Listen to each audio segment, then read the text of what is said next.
Hi, I'm Nick Gillespie with Reason TV, and I'm here with Matt Welch. We are at the Philadelphia, the Wells Fargo Convention Center Arena in Philadelphia, where the Democratic National Convention is. Excuse me, it's a little bit early in Philadelphia. But the most important thing is we are here not with the Democratic Party nominee, but with the Libertarian Party nominee for president, Governor Gary Johnson, a two-term former Republican governor of New Mexico who is now cracking. Gary, what are your latest poll numbers, and how do they make you feel? Well, I think the consensus number right now is 10 plus, and they make me feel really good. We're launching a campaign 15 by the 15th. So to get to 15%, and if you get to 15% in a number of national polls, you are included in the debate. We are included in the debates, and I saw last week, I don't know if it was true or not, but I heard the projection that there will be more viewership for the first presidential debate than the Super Bowl. Holy cow! Yeah, there's no way that you can get elected president without being in that game. You caught some of the speech last night from President Obama. He had a great line in there about how Americans don't look to be ruled, which is great if he had governed that way and if Democrats would govern that way. Can you talk a little bit about the difference between these sort of, as Drew Carey put it at the fundraiser in L.A., the kind of daddy state republicanism of Donald Trump and the mommy state sort of Democrat liberalism of Hillary Clinton and Barack Obama? Well, I've never had issue with what Barack Obama says. I've always said that it's music. It's wonderful to listen to. It's just that the reality doesn't match up with the rhetoric.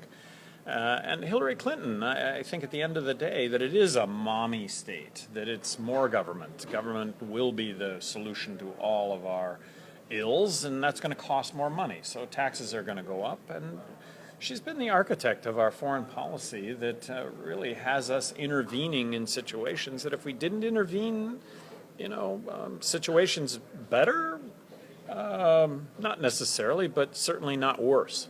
That was one of the really odd disjunctures, I think, last night when they were talking about foreign policy and all their successes. They didn't mention things like Libya as a success. They didn't talk about the failure of the past 15 years of Republican and Democratic foreign policy or drone strikes, and it was particularly galling for me, and I don't know if you felt this way, when they would bring out the parents of slain soldiers who were thanking the Obama administration and Hillary Clinton by extension for keeping their kids safe or doing right by the world. It just seemed to me to be completely an internal conversation where they were pretending, it was almost as if they had to follow Bush's foreign policy and were taking no responsibility for where we are now. What I was really heartened by is several days ago, a poll was done among active military personnel that had Johnson at 39%, Trump at 31%, Hillary at 20%. What do you think explains that? I'd like to think it would have to do with, this is the guy that if we're going to be called into duty, what we signed up for, that he will judiciously use that power, that it will be in defense of this country, that it'll be as a result of being attacked. We're going to be taking your questions, so please type them up, and we'll be send them in on the Facebook comments, and we will get to them shortly. Bernie Sanders created a unity moment, or at least tried to. Some of the revolutionaries did not decide to necessarily go along. They've been booing and heckling for a while. As part of his accommodation with Hillary Clinton here, he dropped any mention in his speech of foreign policy, of legalizing marijuana, of the drug war writ large, of surveillance, all of these things. Can you characterize what Bernie Sanders is minus those issues? Well, minus those. So first of all, I happen to agree with Bernie on all those issues and have been actively trying to promote all those issues. I just question whether or not people really believe that government can achieve income equality. Income equality, Peter taking from Paul, that's an equation that Peter just loves. And it doesn't work. Are Bernie Sanders supporters really looking perhaps, though, for opportunity equality?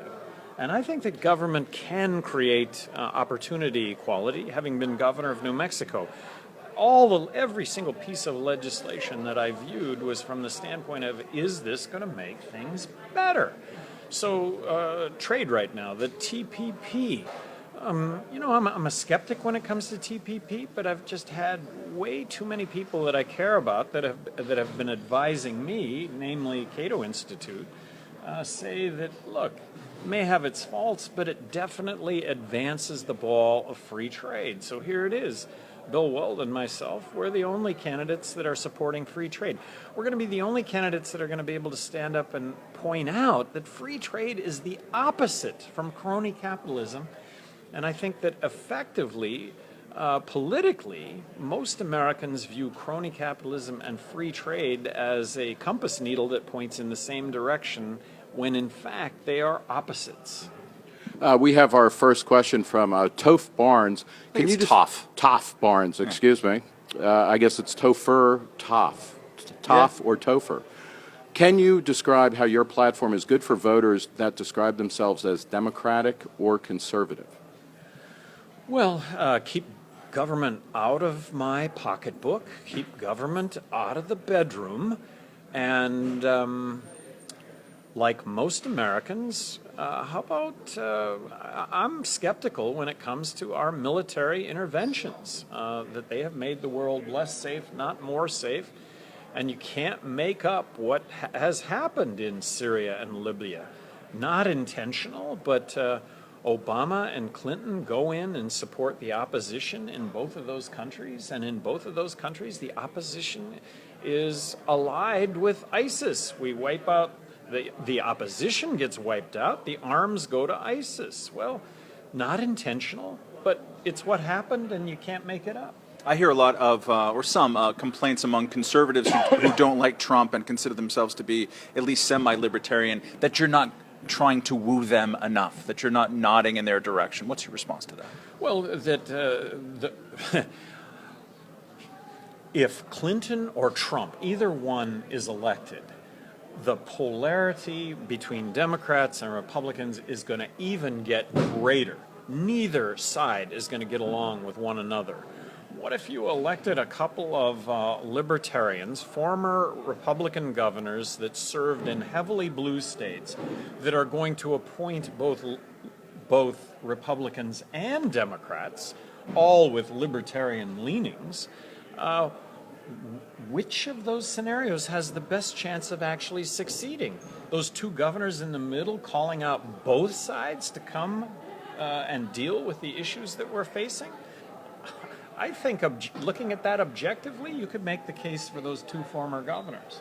Can I ask, because with social conservatives, and we're getting to more questions in just a second, a lot of times with social conservatives, the real sticking point is abortion. You believe in a woman's right to choice and to have an abortion. Talk about but you consider yourself a moderate on that issue. Explain your position. Well, by moderate, the law of the land is Casey versus Planned Parenthood, and I hate to state my own views on abortion, but they happen to mirror the law of the land exactly. And my views, after I learned the law of the land, Casey versus Planned Parenthood, a woman has the right to have an abortion up to the point. This is the Supreme Court of the United States talking now. A woman has the right to an abortion up to viability of the fetus.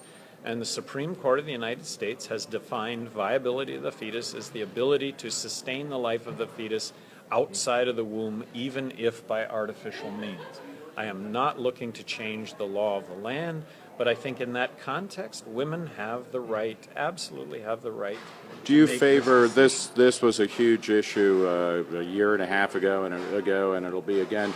What about public funding for abortions? Do you believe in that, or is that not important to you? Well, I do believe in that. I do believe, from a libertarian standpoint, that we ought to be able to pick and choose with regard to our funding for war. And that if we were able to do that, I think public policy would be a lot more in line with public view. But that's not possible. So the problem is, Republicans talk about smaller government, and guess what they offer up? Abolishing Planned Parenthood. Well, come on, that doesn't work.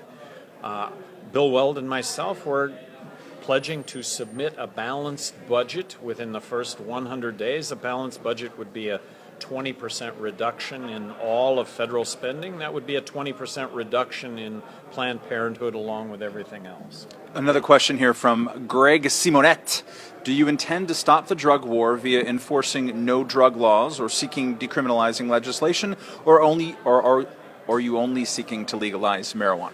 Well, my stance on the drug war is the same as it was in 1999 when I was the highest elected official in the country to call for legalizing marijuana. I think we are going to legalize marijuana. President of the United States can deschedule marijuana as a Class 1 narcotic. President of the United States can just deschedule it completely. I'm believing that Obama will do that going out the door.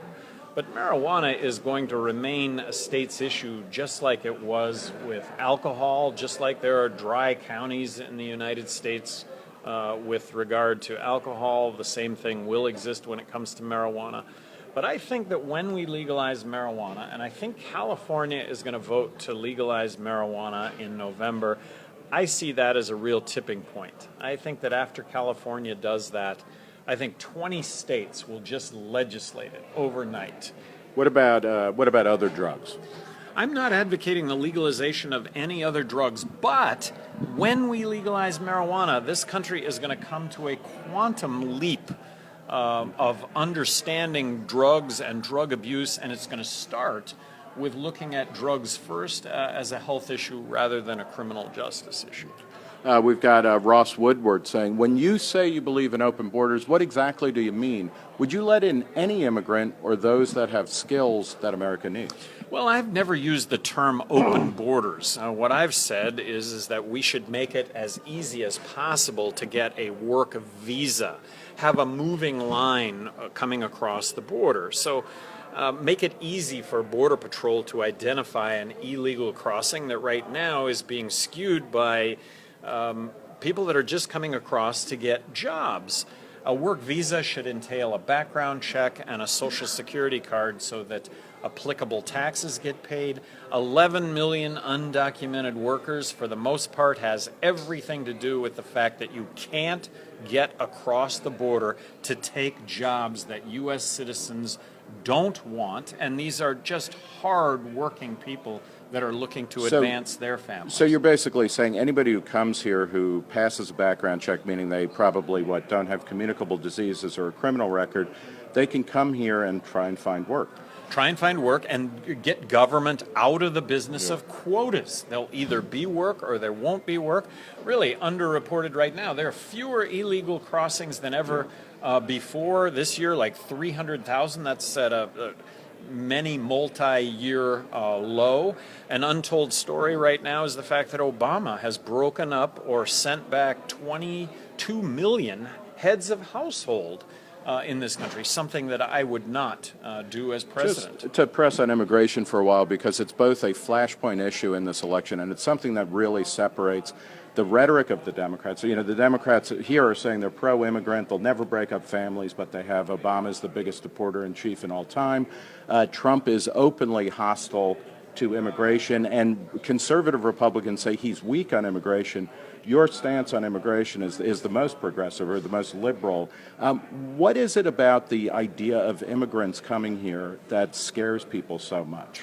Well, let me point out, and you guys probably read it, the Wharton School of Business 3 days ago, Wall Street Journal came out with an analysis, 3 scenarios. Limiting immigration, what effect would that have on the economy? Allowing for high-skilled workers only to come into the country, what effect would that have on the economy? And then a 50% increase in immigration, what effect would that have? Well, there would be a negative effect on the economy by restricting immigration. There would have a slightly positive impact by allowing high-skilled workers. There would have a big positive benefit by allowing for a 50% increase in immigration. So what scares people? What scares people is this notion that they are murderers and rapists, when in fact they are more law-abiding than U.S. citizens. And I don't want to diminish in any way illegal immigrants that have committed horrible crime. I don't want to diminish that at all, but statistically, less crime than U.S. citizens.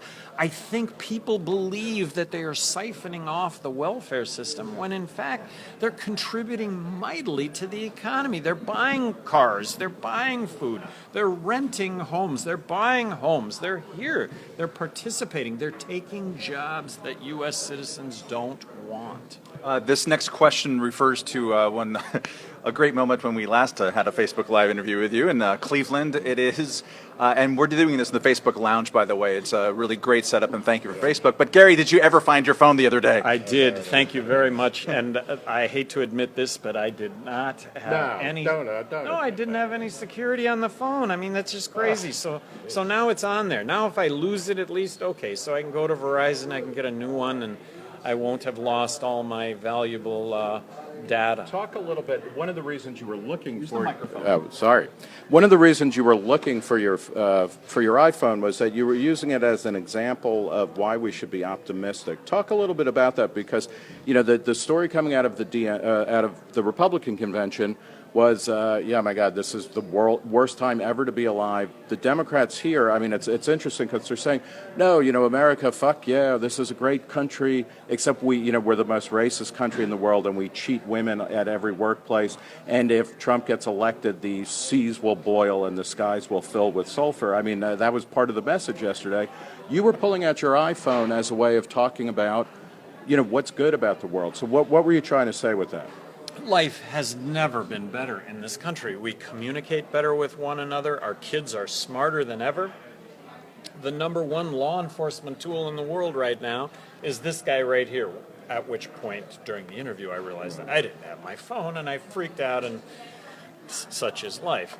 But I'm optimistic about the future, and yes, we have issues. So police shootings, police getting shot, but we are coming to a recognition of just how we have had our heads in the sand over discrimination, and we're coming to grips with it quicker than ever. So we'll resolve this. We will make life better.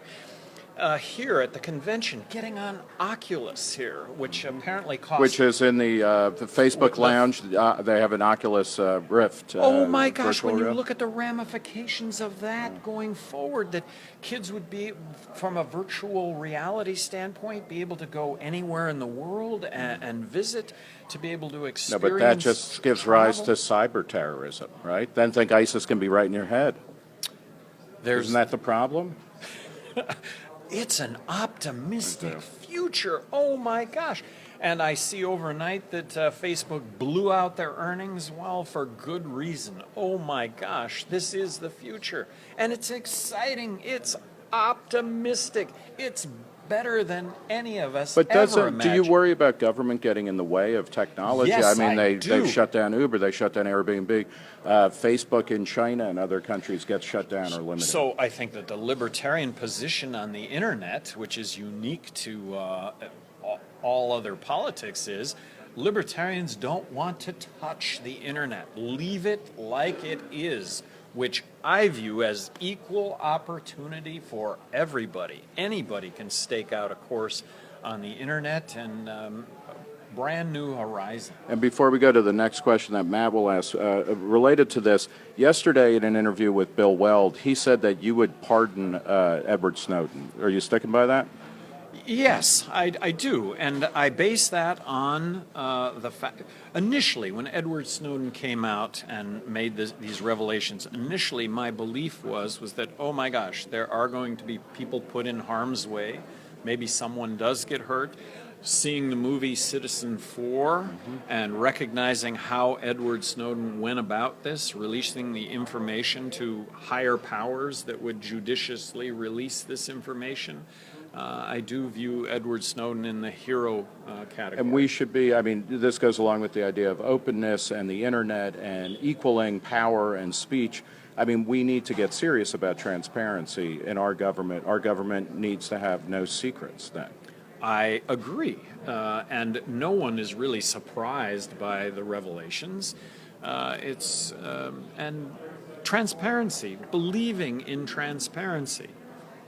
Question from Jamie Stein. I'm an active duty soldier who's supporting you. My two-part question is, how do you plan to reduce the defense budget without hurting unit organization and personnel, like benefits and pay? And two, what is your plan to reform the VA?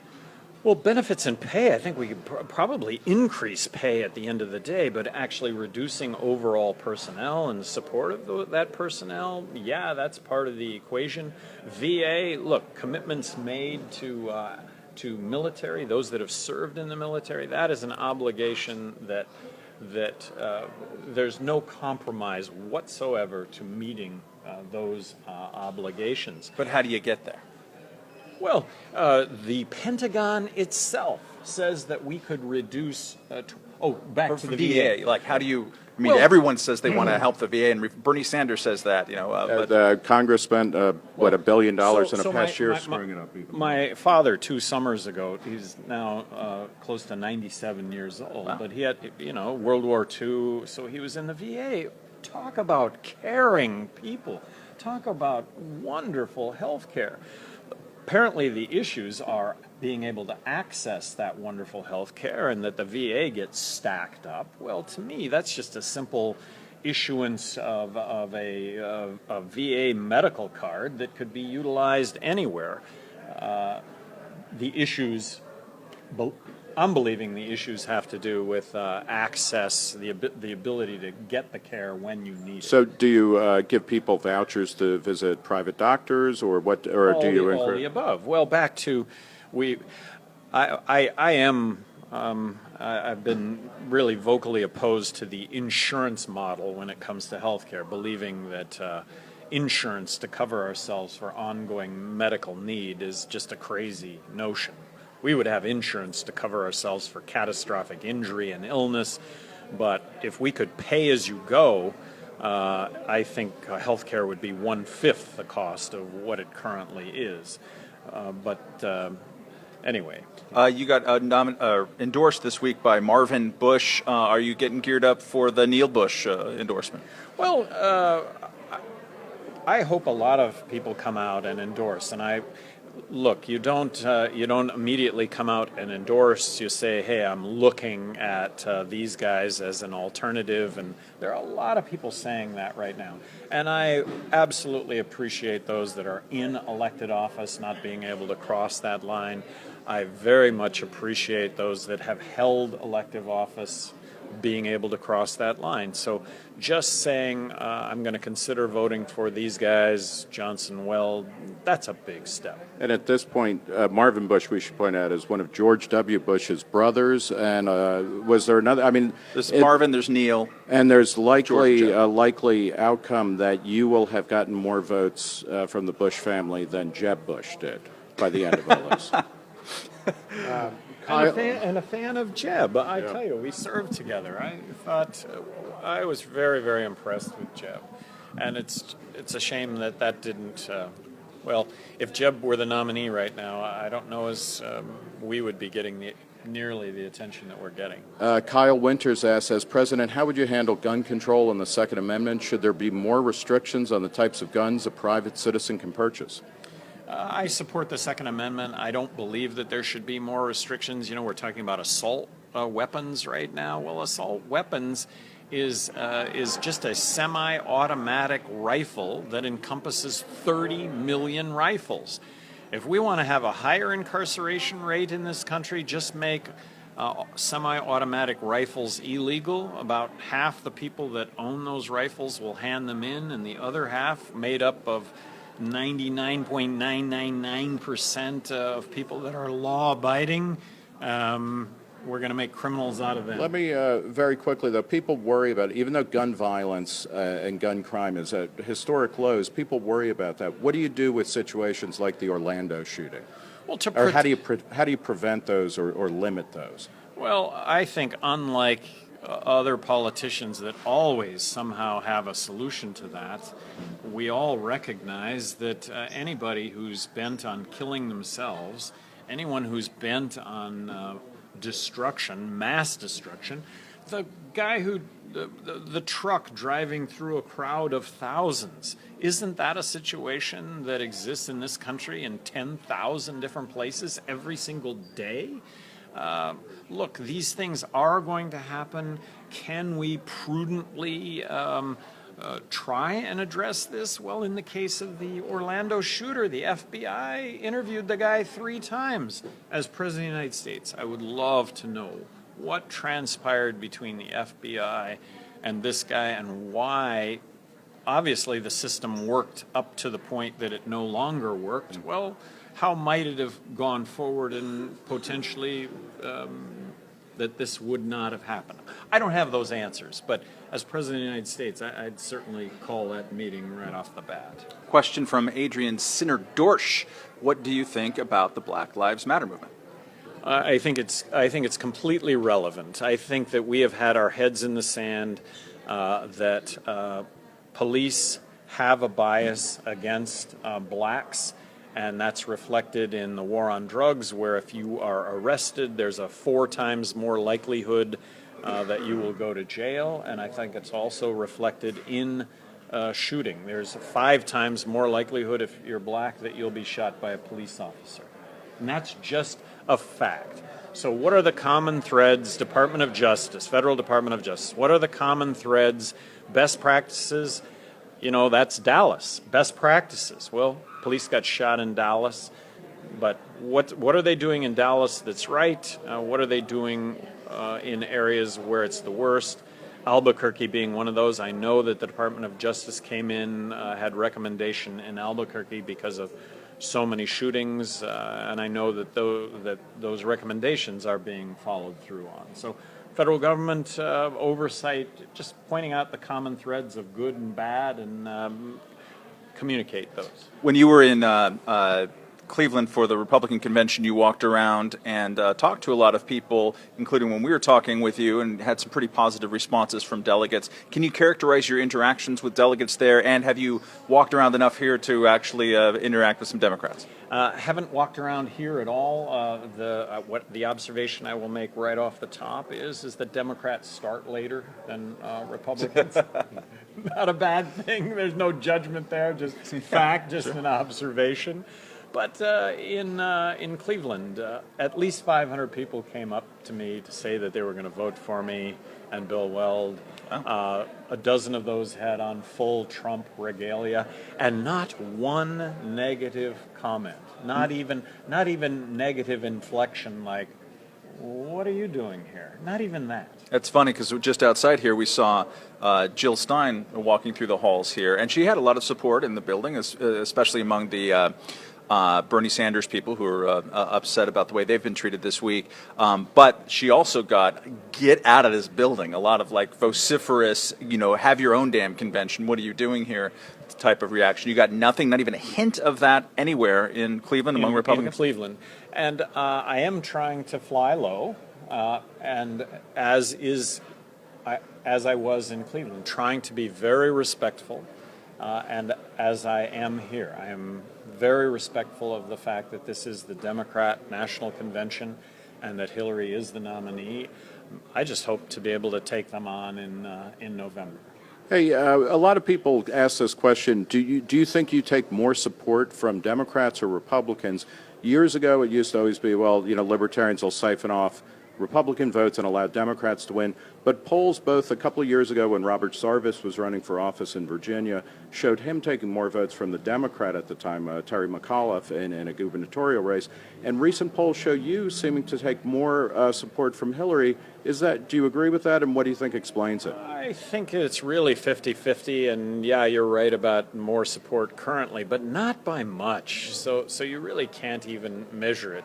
I do think that the two-party system is broken, that nothing is being spoiled here with my run for president. It's neither. The two-party duopoly is, though, right? Because, you're taking votes from somebody, right? Well, by spoiling it, it's a party that needs spoiling, really. This is not representative of most Americans, and it's just a fact. Hillary Clinton is speaking tonight, and the focus is going to be on her. how she can reintroduce herself to Americans after only 40 years in the public eye. I know you've sort of wanted to walk back she's a wonderful public servant that you said on CNN as a opening characterization. But can you just describe what you think about her politics, her ideas about policy? What are the defects in them? What are the positive attributes, if there are any? Well, if I could walk back the statement on CNN to describe Hillary Clinton, I would say that Hillary is beholden. That she is the establishment. Is anything going to change if Hillary's president? Yes, government's going to try and be a bigger part in all of our lives. I believe that. I think that's the things that she's saying, and that's a generalization, but I think it's a factual generalization. So if government's going to be a bigger part of our life, it's going to cost us more. Taxes are going to go up. And neither Trump or Clinton want to address the entitlements. Neither Trump or Clinton want to address Social Security. It's a fiscal cliff out there. And if we're going to continue to put our heads in the sand over it, there will be a day of reckoning. It's going to be ugly. It's going to be inflation. That's what it's going to be. So what do you do? Because one of the main things that you guys, both you and Governor Welch, you're pitching to millennials, to younger people. Look, you're in a situation, you're in a system that's not going to be there when you need it to retire. You're paying into a system for health care for wealthy old people that is busting the bank, and everything will be gone by the time you get there. The buffet will be, the chafing trays will be rolled up, there will be some crumbs. What do you do to address that in a way that speaks to young people specifically, but also doesn't scare the depends off of older people? That there will be a safety net, that government will be the provider of last resort, and that I think it is desirable on the parts of all, and that it does need to be around. And right now, there have to be some structural adjustments. Spending has to be decreased. That means drawing new lines of eligibility. Right. That's what it amounts to. Yeah, new lines of eligibility. And I'm sorry to interrupt, but this has been under my skin since it came out. Never been bothered by interrupting. That is never, true, actually. But, I'm sorry. You know what? I'm talking. Okay.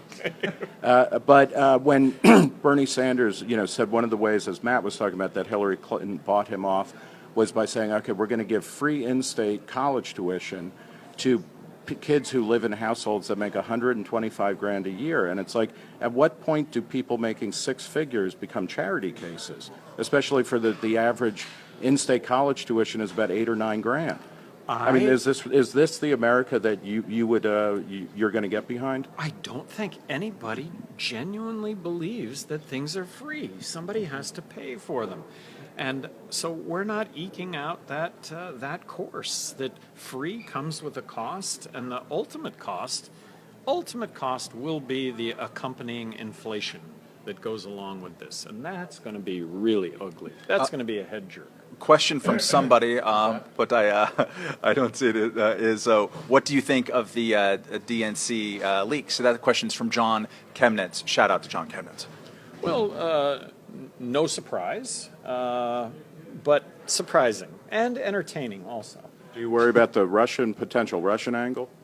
Do I worry about it? They were hacked by Russia. Well, I think that may be a reality, and I think as President of the United States, I think that I'd love to have the president, I'd love to have the government be more transparent about just what hacking does involve. I read an interesting story the other day that hacking really, on the part of governments, in this case, the hacking works to manipulate, in this case, the U.S. political system. Are you pledging to keep your personal AOL address and use it as President of the United States?